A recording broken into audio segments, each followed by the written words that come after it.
I used to hate speaking, not just because I was shy, but because I felt unheard.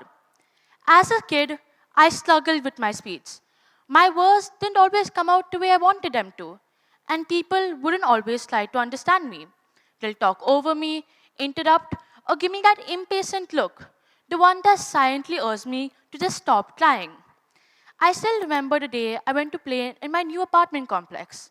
I was beaming with excitement, running up to the other kids, eager to join their game. But the moment I spoke, their faces shifted. Awkward glances, confusion, and without a word, they moved away. They moved away, leaving me behind. I didn't cry, but I felt something sink inside me. As weeks passed, I gave up on making friends. I gave up on making friends. If they didn't want to talk to me, then why should I? But I wanted to belong. So I tried again. To belong. I spoke less, avoided attention, and convinced myself that being quiet was safer. But one day, a girl, maybe 6 or 7, came up to me. To 4-year-old me, she seemed like a giant. I braced myself, expecting to be teased or ignored.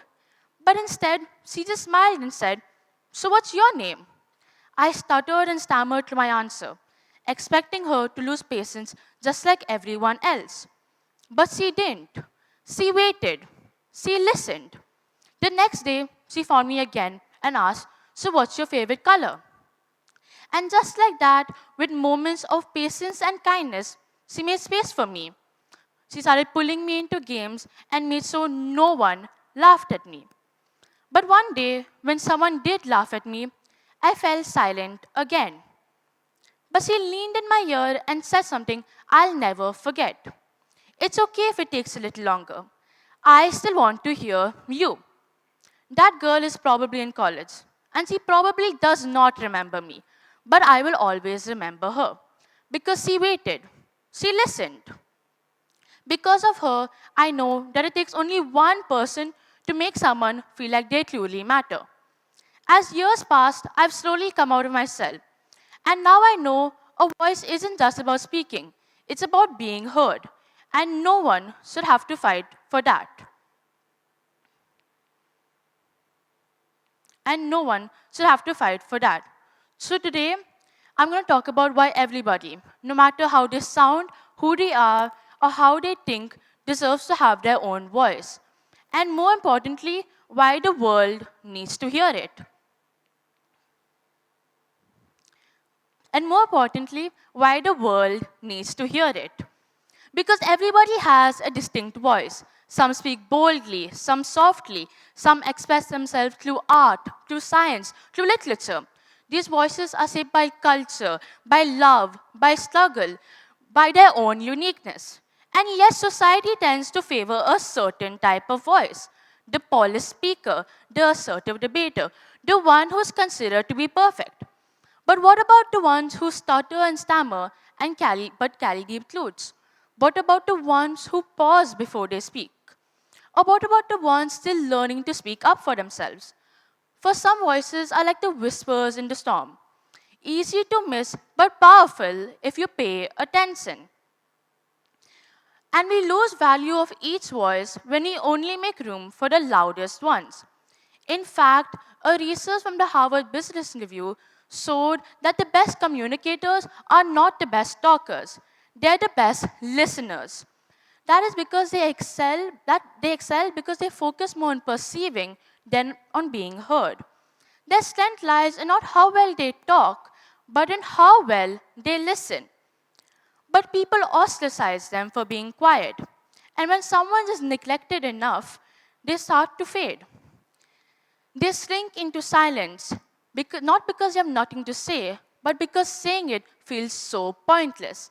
And they begin to believe that their voice does not matter. And it hurts. A study from the University of California shows that social rejection activates the same part of your brain that detects physical pain. That means when someone is excluded, their brain literally resists it as if they've been punched in the face. But there's good news. This is something we can change with the small things. Practice patience. Let people finish their thoughts, even if it takes a little longer. Notice one being excluded. Be the one who says, "Hey, who are you?" And most importantly, be the one who waits. Be like the girl who waited for me. Be the one who waits for someone and listens to them fully, kindly, and without rushing. Because every voice is powerful, and so is your ability to make room for someone else's. Let's stop measuring people by how fast or fluent they are, because the world doesn't need more noise. It needs more of the echoes of society to make a melodious harmony. It needs your voice and it needs you to make room for others. And if you ever believe that your voice does not remember the wise words of the former president of the United States, Barack Obama. One voice can change a room. And if one voice can change a room, then it can change a city. And if it can change a city, it can change a state. And if it can change a state, it can change a nation. And if it can change a nation, it can change a world. In short, your voice can change the world.